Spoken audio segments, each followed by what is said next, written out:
Bonjour à tous. Alors, je suis ravi de vous accueillir pour ce nouveau Time to Talk qui est proposé par la CPME 13. Alors, merci déjà de prendre le temps dans vos agendas qui sont souvent chargés pour participer à cet échange. Je suis Sébastien Bruyère. Moi, j'accompagne les entreprises dans leur diagnostic, leur référencement, leur positionnement économique vis-à-vis du climat avec ma structure Prac Parade. Mais aujourd'hui, je vais intervenir avec ma casquette de la CPME 13 pour animer cet échange. Et comme le nom l'indique, aujourd'hui c'est un time to talk, donc pas de slide. On va faire du dialogue essentiellement et nous allons dialoguer avec Marjorie, avec Maxime, avec Claire et avec Marie-Laure. Lou s'assure en coulisses que tout se passe bien et récoltera vos questions pour la fin. La session est enregistrée, le replay sera disponible. Donc prière de bien fermer vos micros et vos caméras et on va décoller. Donc déjà pour celles et ceux qui ne connaissent pas encore la CPME 13, quelques mots. La CPME 13, c'est la première organisation patronale dédiée exclusivement aux TPE et aux PME du territoire.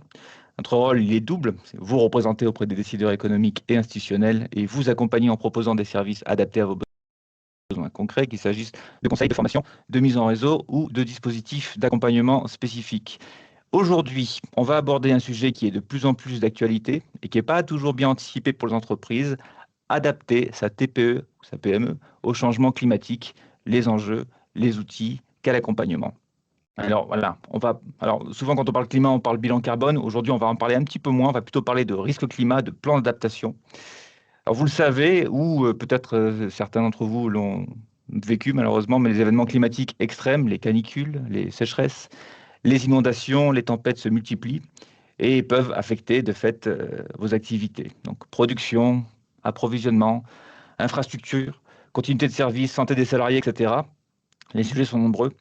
Et ces risques climatiques vont concerner toutes les structures, y compris les plus petites entreprises, même si ce n'est pas toujours flagrant. Elles sont souvent moins préparées à ces aléas. Et si ce n'est pas votre site qui est directement concerné, ça peut être votre chaîne de valeur, donc votre fournisseur d'énergie par exemple, votre logisticien ou même votre client. Et oui, les clients, les fournisseurs et de plus en plus les banques, les assurances valorisent de plus en plus les entreprises qui ont une stratégie environnementale, voire commencent de plus en plus à les noter. Donc le climat devient un sujet de performance, de compétitivité de plus en plus. L'objectif de ce webinaire, c'est de vous donner les clés pour comprendre les risques climat, de passer à l'action, de ne plus considérer le sujet seulement comme une contrainte, mais peut-être aussi comme une opportunité commerciale, vous verrez. Et avec nous pour en parler, nous avons l'ADEME, représenté par Marjorie Minutolo et Maxime Develay-Maurice, qui sont de l'équipe de coordination entreprise et industrie PACA et Corse. Et ils viendront nous parler des risques et des outils, et de subventions, s'il en reste. Nous avons Claire Faber, qui est chargée de mission adaptation au changement climatique pour la CPME Sud, la CPME régionale, qui nous partagera des retours de terrain peut-être, des dispositifs concrets qui sont spécifiques aux TPE-PME. Et nous avons Marie-Laure Pluvy, qui est conseillère en transition écologique pour la CCI, donc la Chambre de commerce et d'industrie Aix-Marseille-Provence, et qui interviendra sur les parcours d'accompagnement peut-être plus spécifiques à la CCI. Le déroulé de ce Time to Talk sera structuré en 3 parties. On va d'abord parler des risques, ensuite les impacts et les outils pour diagnostiquer et passer à l'action, comment qualifier le risque, comment l'intégrer à sa stratégie générale, et enfin, quel accompagnement, quel parcours, quel financement, quel réseau. Donc je vous invite, si vous avez des questions qui vous viennent au fil des interventions, à les noter dans le chat, on les gardera, on va faire en sorte de garder un petit temps d'échange à la fin. Allons-y. Je vous propose de commencer avec la première partie, comprendre les risques et les impacts pour son entreprise. Et j'ai une première question pour l'ADEME. L'ADEME, Marjorie, Maxime, l'ADEME constate que beaucoup d'entreprises en général sous-estiment encore les aléas climatiques, qu'ils soient chaleur, sécheresse, inondation, etc., et leurs conséquences sur la chaîne de valeur. Alors, quels impacts structurants avez-vous déjà observés avec vos travaux et pourquoi les considérer dès maintenant? C'est bon, c'est bon. Alors, bonjour. Merci Sébastien pour la question. Bonjour, bonjour à toutes et à tous. Merci pour cette question. Aujourd'hui, une étude de BPI France Lab révèle qu'un dirigeant sur 3 déclare avoir déjà vu son entreprise affectée par un aléa climatique. Donc, c'est quand même assez important. Mais seulement 12% des chefs d'entreprise ont défini une stratégie et des plans d'action en matière d'adaptation. Et donc, il y a quand même matière à agir. On a donc les impacts structurants, la raréfaction des ressources, comme vous disiez au début, la dégradation des usines, des magasins, la perturbation des chaînes d'approvisionnement, le transport. En fait, toute la chaîne de valeur de l'entreprise est impactée par ces aléas climatiques. Il faut savoir qu'aucune région n'est à l'abri. Inondations, vagues de chaleur, sécheresse, tempêtes peut avoir non seulement des impacts sur l'activité elle-même, mais sur la pérennité de l'entreprise. Nous, en PACA, on est très exposés. Le Grec Sud a fait une étude sur l'exposition de la région et non seulement on est exposé à tous les aléas, mais en plus, ils peuvent se cumuler. Donc, ils ont des effets cumulatifs. Quand on parle par exemple de l'aléa de chaleur extrême, c'est celui qui va dégrader directement les conditions de travail.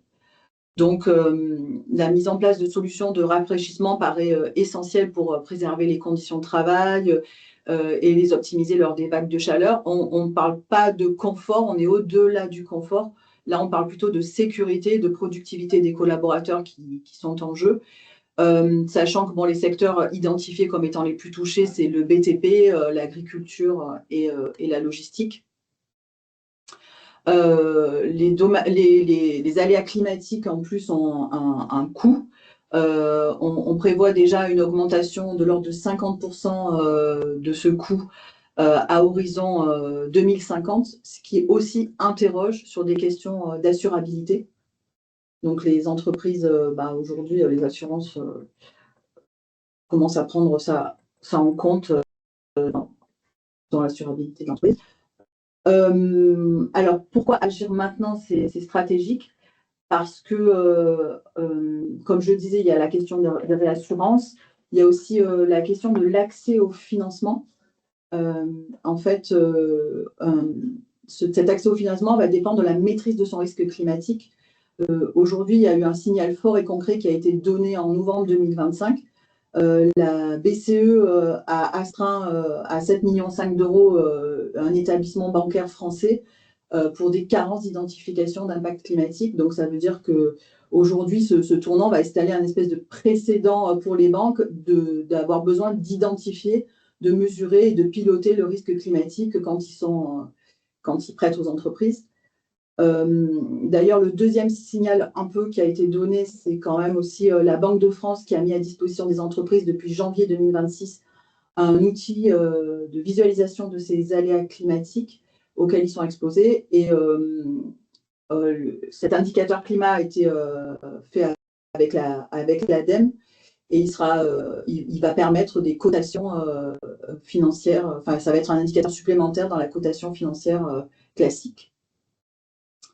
Et un petit dernier chiffre quand même, c'est qu'en 2024, le coût des événements climatiques en France a atteint 5 milliards d'euros. Donc, ce n'est pas anodin ce coût pour les entreprises. Donc, en fait, l'exposition aux aléas climatiques, ça devient un critère lisible par les banques au moment de l'accord d'un crédit. Donc, il faut vraiment en prendre compte. Et ensuite, pourquoi c'est intéressant d'agir? Parce qu'en fait, aujourd'hui, on montre que l'investissement dans l'adaptation est rentable, que ça permet de réduire le coût des dommages et que les montants de réduction de ces coûts peuvent être supérieurs aux dépenses qu'on effectue en termes d'adaptation.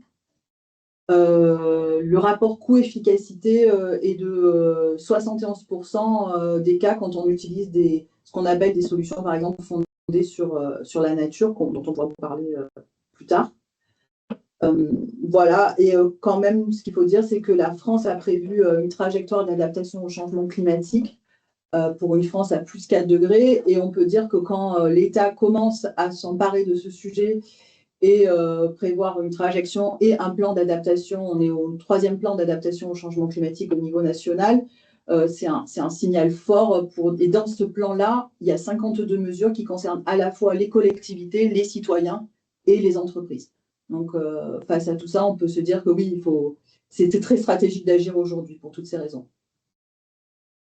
Merci Marjorie. Donc voilà, on part du haut, hein. Oui, c'est un sujet qui coûte, c'est un sujet aussi qui peut toucher à peu près tout le monde. Et on voit donc les banques, les assurances, l'État sont en train de se positionner, on développe des outils. Donc, on n'est pas épargné ici. Effectivement, on se rappelle des vagues de chaleur que l'on a vécues notamment l'été dernier. Euh, bon, alors, on part du haut, on va essayer de redescendre plutôt au niveau des TPE-PME. Je vais me tourner vers la CPME Sud et Claire. Donc, Claire, vous allez nous dire déjà ce que c'est que la CPME Sud et puis qu'est-ce que c'est Cap Climat. Mais peut-être que vous avez aussi des témoignages sur les vulnérabilités qui sont plutôt spécifiques aux TPE-PME provençales face aux aléas que nous connaissons ici. Absolument. Du coup, moi, je m'appelle Claire Faber et je suis chargée de l'adaptation au changement climatique à la CPME Sud, donc l'entité régionale des CPME. Et je porte un projet qui s'appelle Cap Climat, qui vise à parler de ce sujet des risques climatiques, justement, à toutes les entreprises de la région. Donc, nous, ce qu'on va faire à la CPME, c'est qu'on va essayer de vous informer euh, et de vous présenter les outils, les financements, les bonnes informations afin de vous permettre de mieux protéger votre activité dans un futur, oui, par rapport aux enjeux climatiques. Et pour venir aux enjeux justement des TPE et PME de la région, euh, on constate que par rapport au climat même, il n'y a rien qui est absolument nouveau, c'est-à-dire il y a des vagues de chaleur, il y a des sécheresses et il y a des précipitations intenses, ce qui font partie du climat de la Provence, mais quelque chose dont les entreprises ne sont pas toujours conscientes, c'est que la durée, l'intensité euh, et la répétition de ces catastrophes, elles peuvent arriver plus souvent et c'est cela qui va vraiment impacter leur activité et faire en sorte que peut-être elles pourront plus continuer comme elles l'ont fait dans les dernières décennies, même si en région sud, elles connaissent déjà souvent la chaleur ou la sécheresse. Euh, donc c'est vraiment cela qui va être impactant. Euh, Un autre aspect que nous constatons, c'est que les entreprises sont souvent conscientes de leur impact sur le moment d'une vague de chaleur, que oui, peut-être qu'elles ont du mal à produire autant un jour où il fait chaud parce que les travailleurs sont moins productifs ou parce que leur machine ne marche moins bien. Mais le risque est souvent mal perçu sur toute la chaîne de valeur des entreprises. Donc, les entrepreneurs ne sont pas nécessairement au courant des risques qu'il y a en amont et en aval sur leur chaîne de valeur. Euh, donc, ça va être des questions comme les matières premières que j'utilise, comment est-ce qu'elles vont être disponibles ou sous quelle qualité avec un climat qui change. Par exemple, si j'importe du café que je fais torréfier, bah, le café, dans 10 ans, dans 20 ans, peut-être qu'il n'aura plus la même qualité, plus le même prix, ou j'aurai du mal à l'acheminer vers là où je suis. Euh, Pareil, en aval de la chaîne de valeur, il y a est-ce qu'il y a encore de la demande pour mon produit avec un climat qui sera différent? Et là, il y a l'exemple d'une entreprise qui vendait des piscines ici dans la région de Marseille euh, et qui marchait très bien, sauf que avec les arrêtés préfectoraux de sécheresse, les gens n'avaient plus le droit de remplir leur piscine. Et du coup, la demande en piscine pour cette entreprise, elle a chuté énormément, euh, quitte à la mettre, bah, à devoir baisser le rideau. Donc, il y a vraiment des impacts comme ça qui n'émanent pas vraiment de l'activité de l'entreprise en soi, mais d'une conscience de comment va évoluer tout l'écosystème de l'entreprise. Euh, Pareil, il y a une distillerie avec laquelle j'ai échangé récemment qui distille du coup des herbes pour en faire des liqueurs et des boissons. Et bah, les herbes, elles poussent moins bien et du coup, elles perdent un peu oui, la matière première sur laquelle se base toute leur production. Euh, donc voilà, je pense que en termes de réponse, c'est vraiment cette vision globale des choses. C'est un premier aperçu concret. Merci Claire. Donc effectivement, il y a des fois deux phénomènes qui peuvent s'enchaîner. Une inondation qui peut suivre une sécheresse, les dégâts sont pires, on ne se rend pas toujours compte. Un fournisseur qui est touché, des clients qui sont touchés, et ça arrive aussi chez nous. Je sais que dans la région aussi de l'Arc, autour d'Aix, les entreprises se questionnent aussi par rapport à la proximité avec la rivière. C'est des choses qui sont tangibles. Bon, mais du coup, la question suivante, ça va être pour Marie-Laure, pour la CCI ce coup-ci. Donc, on sait que la CCI accompagne déjà les entreprises, notamment sur le volet décarbonation, et maintenant, vous accompagnez aussi les entreprises sur le volet adaptation, donc on y reviendra par la suite. Mais est-ce que ces démarches, souvent, ça peut être ça peut porter à confusion, décarbonation, adaptation, est-ce que ces démarches sont complémentaires pour une PME? Et si oui, comment on peut les faire coopérer ensemble dans une perspective de performance entreprise? Oui, tout à fait. Donc, effectivement, ce sont des démarches qui sont tout à fait complémentaires. La décarbonation, en fait, on va jouer sur l'atténuation du changement climatique et l'adaptation, on va du coup viser donc à s'adapter à ces effets.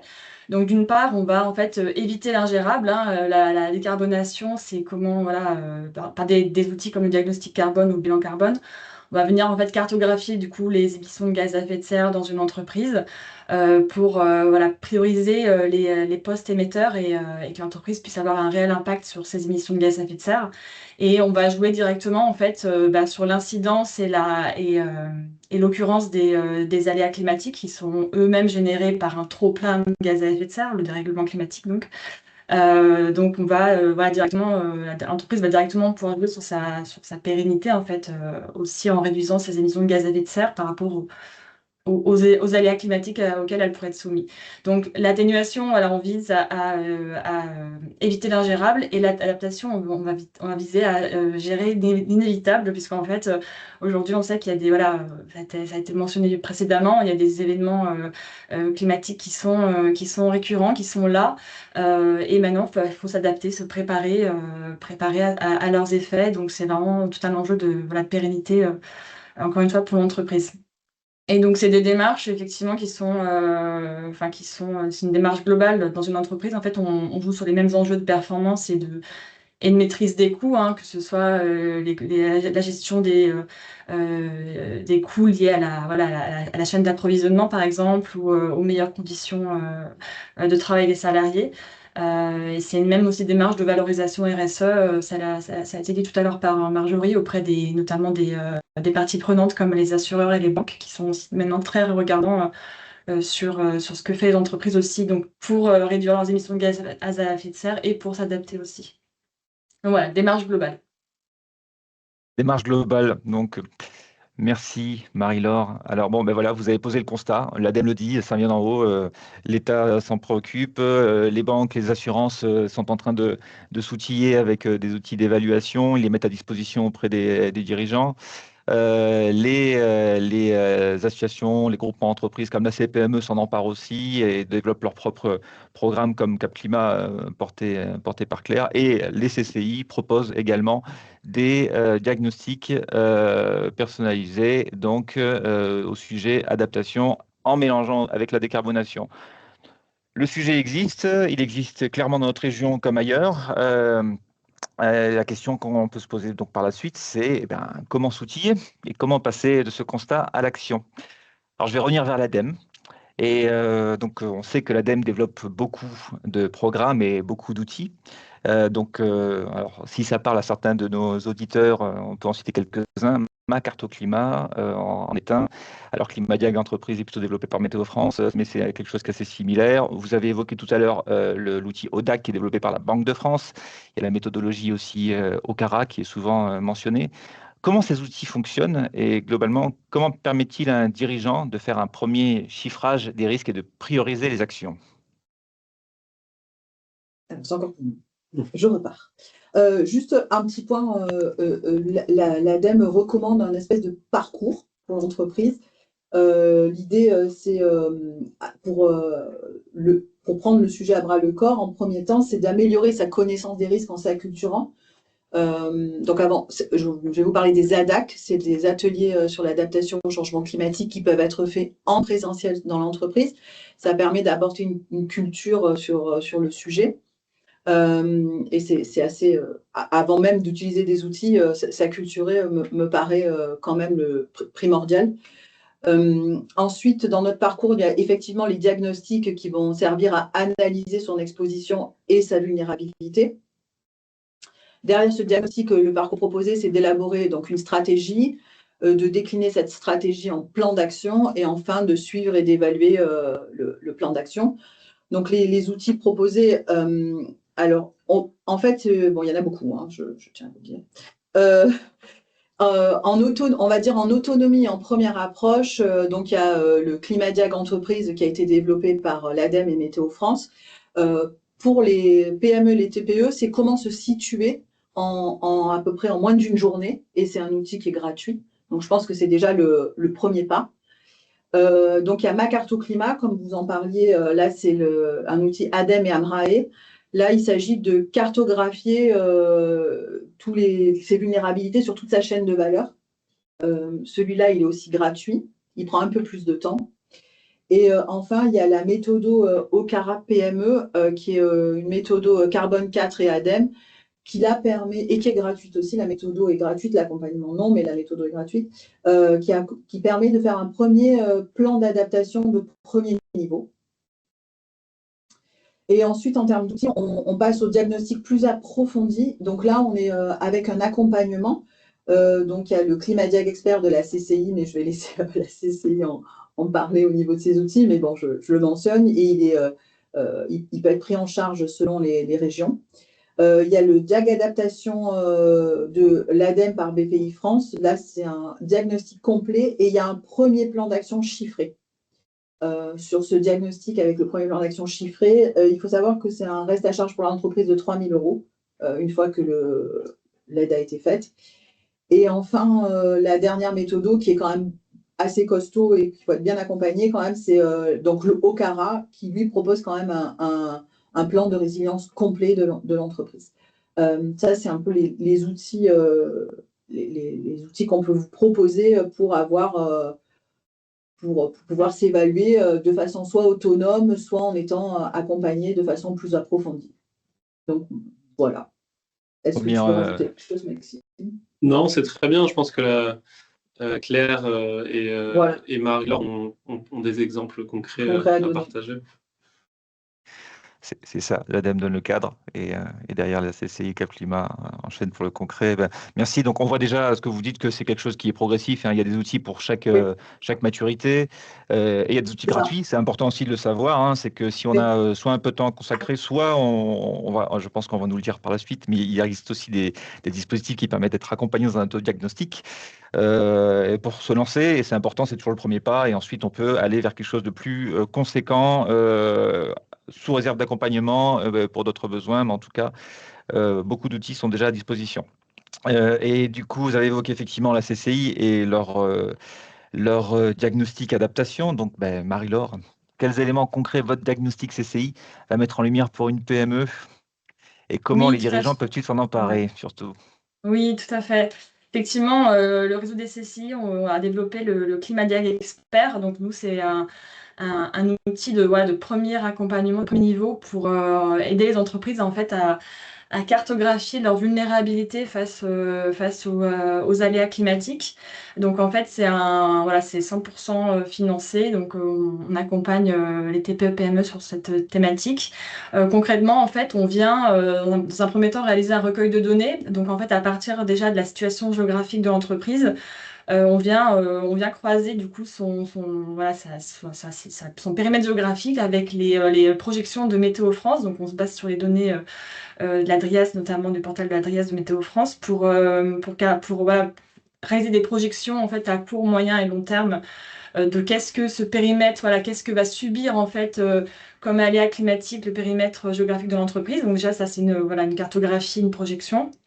Et ensuite on se rend sur site avec l'entreprise et on vient croiser finalement ces projections avec les enjeux, avec les activités de l'entreprise. Donc on vient avec elle faire un état des lieux des impacts potentiels sur son bâtiment, sur son espace de stockage, sur ses salariés, ça peut être sur son approvisionnement en énergie, sur tout ce qui est équipement informatique, tout ce qui est assez finalement essentiel à son activité.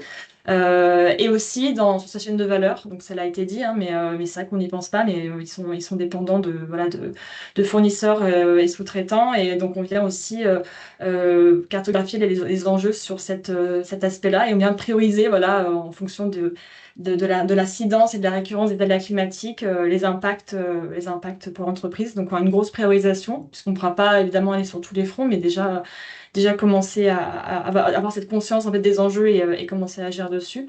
Et ensuite, on réalise on construit un plan d'action avec l'entreprise, donc avec des premières actions à mettre en place sur le court, moyen et long terme pour qu'elle puisse se prémunir, anticiper et se prémunir des aléas climatiques.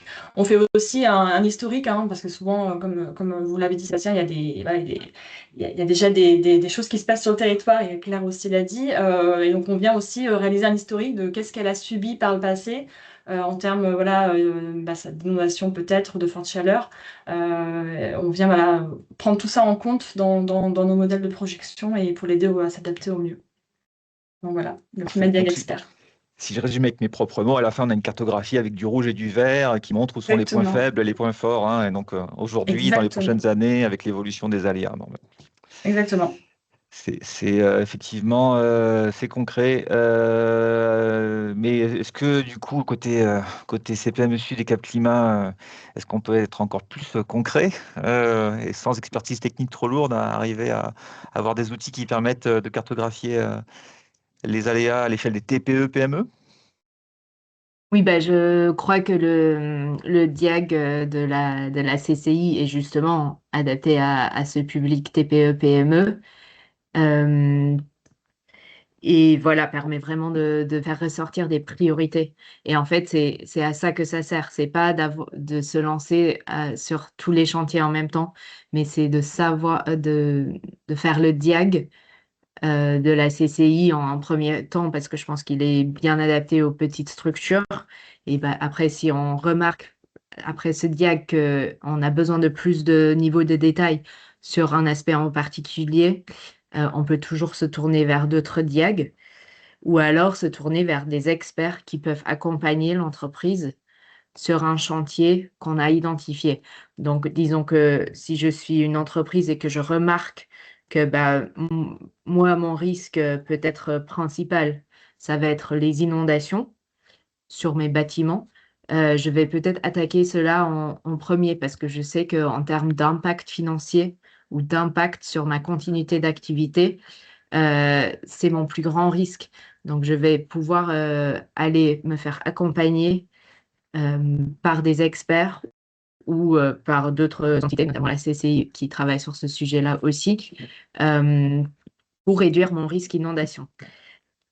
Et voilà, donc le diag permet d'avoir cette vue d'ensemble de comment sont impactées les différentes catégories, soi-disant, de mon activité, le transport et la logistique, les clients, mes salariés, mes bâtiments et outils de production, tout ce qui est réseau aussi, l'eau, l'énergie, les routes, Internet, et les matières premières que j'utilise. Et donc, pour les TPE, PME, faire le diag, ça permet d'avoir cette priorisation. Une autre façon d'aller voir cela, et ce que j'ai vu dans une menuiserie récemment, c'est d'aller voir son assureur. Parce que les assurances, elles travaillent énormément sur ces sujets-là, parce que ça les intéresse financièrement aussi à ce que leurs clients aient le moins de risques possible. Et ils peuvent aider les entreprises à faire justement un peu une priorisation des risques. Et cette menuiserie dans le Vaucluse avec laquelle j'ai échangé, ils ont réussi à faire baisser leur taux d'assurance grâce au fait qu'ils soient intéressés au sujet et qu'ils ont montré à leur assureur qu'ils sont prêts à agir et qu'ils sont prêts à agir justement sur les risques les plus importants. Donc, ils ont isolé leur bâtiment en premier et ils ont diversifié leurs fournisseurs, ce qui a permis d'avoir un taux d'assurance bien réduit par rapport à ce qu'ils auraient eu sinon. Donc voilà, je pense qu'il y a différentes façons de faire cela, concrètes, et ne pas avoir l'idée qu'il faut tout faire en même temps, mais qu'on peut faire petit à petit et commencer par ce qui est le plus évident. Et à toute échelle, hein, parce que là, on parle des TPE, PME, donc vous avez dit quelque chose d'important, c'est-à-dire vous avez parlé de continuité d'activité. C'est quelque chose qui c'est une question qui se pose à toutes les échelles d'entreprise, hein, même quand on est indépendant ou presque. Qu'est-ce qui se passe si, je ne sais pas moi, si on fait de la revente et que on ne s'est jamais posé la question de notre principal fournisseur a un stock qui a pris l'eau, qu'est-ce qui se passe? Ou alors il a été touché par la foudre et il y a eu un incendie dans l'entrepôt. C'est des choses que j'ai déjà entendues. Comment on fait pour continuer et ne pas être bloqué par ça? En général, c'est des choses qu'on peut anticiper en amont avec des scénarios et tous ces diagnostics, en tout cas, permettent de mettre les principales briques. Ben, merci beaucoup pour ces éclairages. On va continuer. Alors, on a déjà évoqué le fait qu'il y avait beaucoup de solutions gratuites, que l'on pouvait ensuite passer sur des solutions subventionnées pour se faire accompagner par des experts si c'est nécessaire d'aller plus loin, plus dans le détail. Ou de travailler sur une catégorie spécifique, hein. Donc, on le rappelle, hein, on parle toujours de chaîne de valeur, on va le répéter plusieurs fois, hein, mais on part des matières premières jusqu'au client, hein. Entre-temps, on va se poser la question de la santé de ses salariés, de la résilience de son site, de l'accès à l'énergie, etc. Donc, ce sont des choses qui sont assez larges. Mais du coup, pour pouvoir se structurer, pour ne pas avoir trop peur de se perdre dans ces catégories, comment se faire accompagner et comment financer d'autant mieux la démarche, donc au-delà du diagnostic. La première question, je vous propose qu'on passe du côté de la CCI. Et donc, on a parlé du diagnostic, on a parlé de cette sortie, de cette cartographie et de ces couleurs qui permettent déjà de savoir où il faut travailler en priorité. Mais au-delà de ce diagnostic, comment la CCI peut accompagner les entreprises pour qu'elles ne restent pas isolées face à ce premier plan d'action? Quel financement, quel réseau? Oui, tout à fait. Effectivement, une fois qu'on a mis en place, qu'on a établi des actions, autant, voilà, on peut aussi, nous, flécher toutes les aides et financements à disposition. Donc, on a aussi cette casquette-là qui est intéressante. Donc, nous, déjà, ce qu'on fait, c'est qu'on peut flécher vers des parcours complémentaires. Par exemple, voilà, si, comme le disait Claire, s'il y a une problématique qui ressort du diagnostic, par exemple, des problématiques de sécheresse, on peut orienter les entreprises vers des diagnostics de sobriété hydrique, donc viser à optimiser, par exemple, leur consommation d'eau. Où on peut aussi les encourager à réaliser un DUERP, donc un document unique d'évaluation des risques professionnels, qui aujourd'hui intègre notamment le risque forte chaleur auprès des salariés. Donc c'est aussi un bon moyen de se saisir de ces enjeux-là. On peut aussi flécher les financements, on a un financement de partenaires, donc comme par exemple l'Agence de l'eau, qui aujourd'hui finance certaines actions de sobriété hydrique, mais aussi de réduction des polluants dans l'eau, ou encore de désimperméabilisation. Il faut savoir que la désimperméabilisation est aussi donc une manière de s'adapter, un moyen de s'adapter au changement climatique en favorisant l'infiltration des eaux pluviales, par exemple, sur les sites et d'éviter des écoulements, des inondations, par exemple. On peut aussi rediriger vers le fameux fonds Barnier, qui permet en fait de financer certaines actions liées à des risques naturels comme les inondations, mais aussi les mouvements de terrain, donc qui est accessible pour les entreprises de moins de 20 salariés, sous réserve de réalisation d'un diagnostic justement, donc qui permet de débloquer des fonds. Et après, on peut aussi rediriger vers d'autres dispositifs comme Acte Adaptation de l'ADEME, mais je pense que mes collègues en parleront mieux que moi ensuite. Belle transition, ça. Merci, Marie-Laure. Bah oui, ok, tournons-nous vers l'ADEME alors. Marie-Laure a dit le mot acte, donc on va peut-être évoquer ça, mais au-delà de ça, est-ce qu'il y a d'autres aides ou financements que Marie-Laure n'aurait pas cité qui peut être applicable à la question d'adaptation?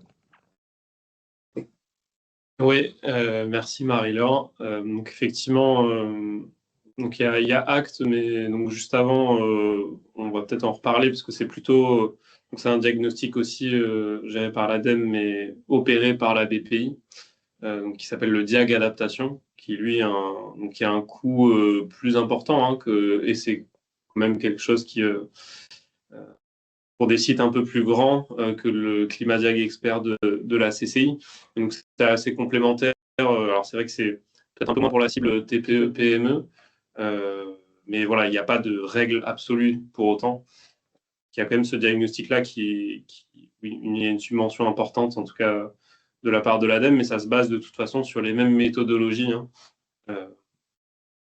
Donc la méthodologie OCARA, si je ne me trompe pas.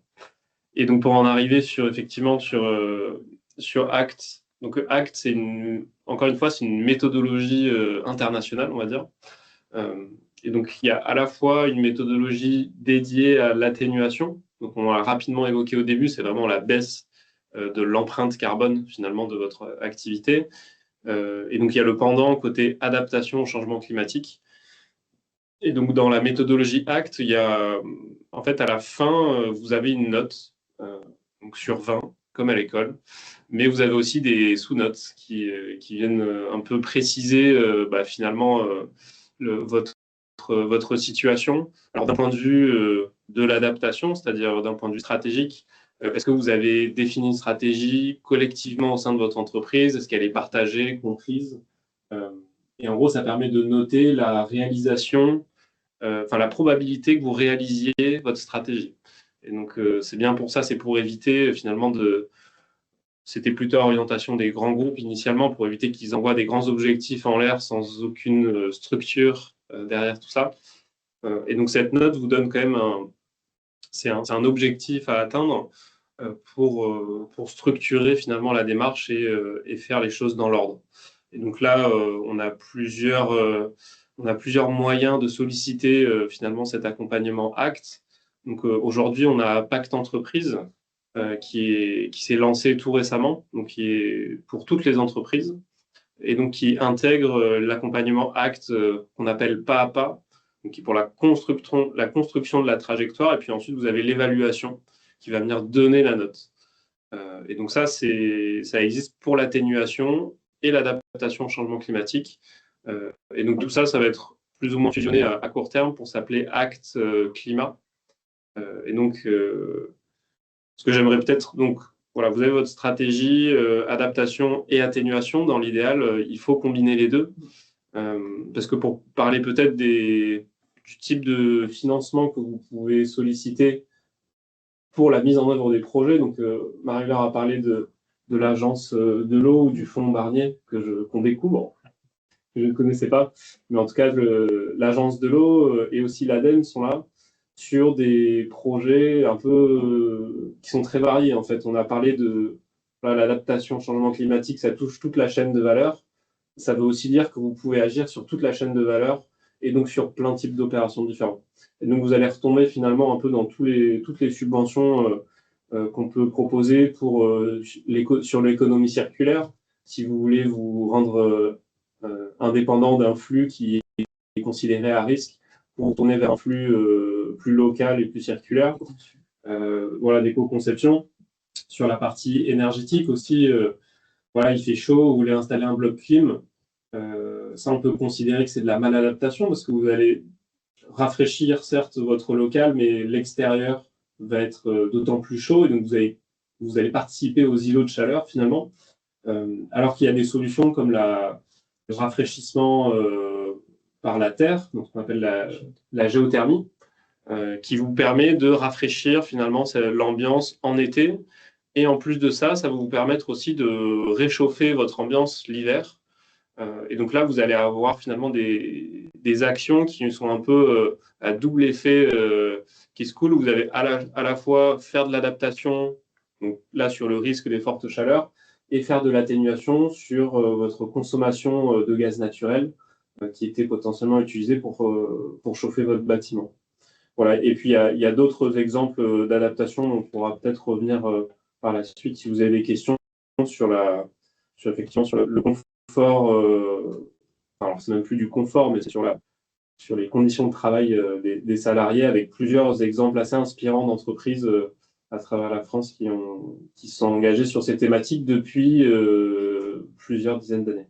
Justement, j'ai un petit outil à rajouter, ça s'appelle Plus frais au travail et c'est une plateforme de l'ADEME là, qui est toute neuve, hein, elle est assez récente et justement qui traite de comment s'adapter pour justement la cycle et les conditions de travail dans l'entreprise, quoi. Donc voilà, Plus frais au travail. Prenez vos notes, hein. Bon, je pense qu'on enverra aussi un mail après l'échange avec quelques suggestions de ressources qui nous ont été communiquées. Je sais aussi qu'à l'ADEME, vous avez un document avec un tour de France aussi des solutions d'adaptation qui est assez intéressant. Tout comme on n'a pas évoqué, mais la CCI a fait un rapport sur l'adaptation à l'échelle de notre région qui est dense et qui mérite d'être consulté aussi pour un peu mieux comprendre de quoi on parle, quels sont les risques et quelles sont les évolutions. Il y a beaucoup de choses, ça, on vous le transférera. Mais du coup, effectivement, peut-être un retour de terrain et puis un petit peu de positif, parce que pour l'instant, on a parlé beaucoup de risques, d'exposition au risque, de vulnérabilité.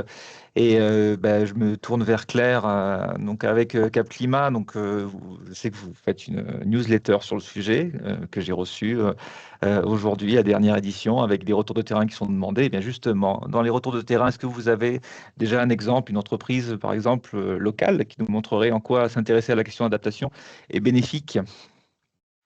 Oui, bah, totalement, merci pour cette question. Je pense que ce qu'il faut toujours ne pas perdre, ce qu'il faut pas perdre de vue dans l'adaptation, c'est qu'on parle d'opportunités en fait. Et donc on parle d'un côté de risque, mais il y a beaucoup de choses à gagner si on se lance dans la connaissance de ces risques et dans l'action. Il faut aussi savoir qu'au niveau des TPE et PME, ce n'est pas quelque chose qui se fait souvent encore, mais que toutes les grandes entreprises déjà s'y mettent et ont toutes des plans d'adaptation et profitent de ces plans d'adaptation, que ce soit en termes d'économie vraiment financière ou qui a moins de risques physiques sur leur production. Et pour répondre à votre question sur une entreprise locale, bah, justement, il y a une entreprise qui s'appelle AgroSemences qui est adhérente CPME 13, située vers Aix-en-Provence et qui produit des semences maraîchères depuis 30 ans. Et cette entreprise, c'est Monsieur Cronier-Manja qui est l'entrepreneur qui a créé cette entreprise. Et il était assez visionnaire il y a 30 ans, au sens où il a créé une production maraîchère qui est très respectueuse de l'environnement. Donc, il est en agriculture biologique, il fait très attention à comment il utilise l'eau, à assez protéger la biodiversité autour de ses productions. Et aujourd'hui, avec le changement climatique, cela fait que lui, il est beaucoup moins impacté par des sécheresses ou par des vagues de chaleur ou même la crise de la biodiversité que ses concurrents. Donc aujourd'hui, lui, il est vraiment le leader du marché en semences maraîchères biologiques.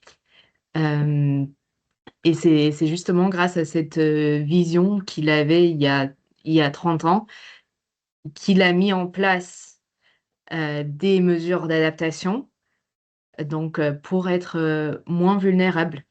Et notamment, il a aussi délocalisé une partie de sa production, donc une partie de ses semences sont produites en Bretagne, parce qu'il m'a expliqué que bah, quand il fait chaud en Provence, souvent il fait pas chaud en Bretagne, et l'inverse. Donc, peu importe le climat qu'il y a sur un des deux sites, il y a toujours une production qui va être là, donc qui va lui permettre de continuer euh, son activité. Euh, donc, je trouve cela assez inspirant, surtout que ça fait aussi que ses salariés ont l'impression de travailler pour une entreprise qui va bien, qui a moins d'arrêts maladie, qu'il y a des conditions de travail qui sont plus agréables parce qu'il fait plus frais, parce qu'il y a de la végétalisation. Donc c'est vraiment une approche très globale, très positive. Et si on rencontre cet homme, on voit aussi qu'il est vraiment convaincu de ce qu'il fait et qu'il le fait par amour de la chose. Et je trouve ça assez chouette comme exemple. Et après, voilà, comme l'a dit déjà l'ADEME, on peut aussi monétariser ces opportunités-là Et donc, Agrosemence ne l'a pas fait, mais j'ai un autre exemple d'une usine qui a mis en place une isolation thermique qui lui a permis de faire des économies en énergie énormes et aussi des économies de ne pas devoir investir dans la climatisation. Donc, vraiment financièrement, je pense que c'est très, très intéressant et ça peut vite vous démarquer par rapport à vos concurrents de vous lancer dans une telle démarche. Voilà, l'histoire. On sort des élections, on a parlé d'écologie punitive, d'écologie positive. Voilà, on peut se positionner avec le climat quand on le prend dans un certain sens. On peut récupérer des marchés et on peut être compétitif aussi quand on prend le sujet non pas comme une contrainte mais comme une opportunité. Bon, façon de parler, mais c'est vrai, c'est vrai. En ce moment, les cartes sont un petit peu rebattues et on n'a pas évoqué le fait que dans le marché public, une loi va passer cet été qui va obliger, en tout cas, à prendre une note environnementale en compte, ce qui va là aussi faire bouger les lignes, en tout cas pour ceux qui seront positionnés, qui auront des éléments pour prouver qu'ils sont effectivement engagés ou résilients. Et Claire a mentionné le fait qu'on puisse être compétitif. C'est aussi quelque chose qui pourrait parler à ceux qui connaissent des certifications comme EcoVadis, pour citer un des plus connus, mais qui, du coup, a intégré dans son système de notation récemment le fait de prendre en compte des mesures pour limiter le risque, c'est-à-dire des plans d'adaptation. Et la ponctuation, enfin la pondération qui est liée à la note n'est pas anodine. Donc ça peut aussi faire la différence quand on veut se positionner sur la certification. Merci. Il est 12h17. On va faire en sorte de clôturer pour laisser le temps à des échanges, des questions s'il y en a. Mais si je devais résumer avec mes mots, donc les risques sont bien là, on l'a vu. Ça descend progressivement, l'État s'en préoccupe, les banques, les assurances, les exemples sont là. Les outils existent, ils sont progressifs. On peut commencer avec des outils simples, gratuits. On peut continuer avec des outils un peu plus compliqués et gratuits. On peut continuer avec un accompagnement par expert. Les financements aussi sont là, donc on a parlé de diverses opportunités de financement, passer le diagnostic, et les personnes sont là puisque vous avez un panel représentatif des interlocuteurs que vous pourriez avoir si vous vous lancez. On évite des risques réels d'arrêt d'activité ou de perte de marché, donc c'est pas anodin. Je voudrais remercier les intervenants aujourd'hui, donc Maxime, Marjorie, Claire Faber et Marie-Laure pour la qualité de leur éclairage, et la richesse de leur expérience et les conseils concrets qu'ils ont partagés. Donc vous recevrez les emails de contact de chaque participant et quelques liens également si vous voulez vous lancer pour le premier pas. Et merci également à vous, à ceux qui ont écouté cet échange. On va prendre, je ne sais pas s'il y a des questions, Lou va nous le dire, mais avant cela, je voulais juste rappeler donc la CPME 13 reste pleinement mobilisée, évidemment, pour vous accompagner dans ces transitions et pour vous proposer des formats concrets d'échange et de mise en réseau, comme celui-ci.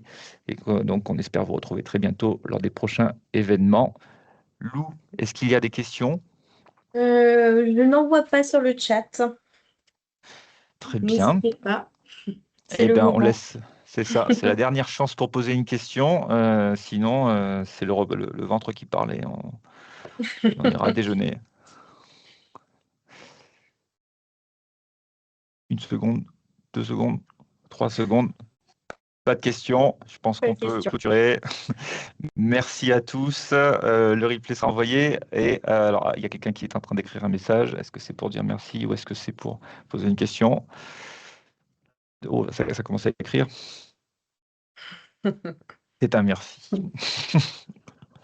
Je laisse encore juste le temps aux gens d'écrire leurs commentaires.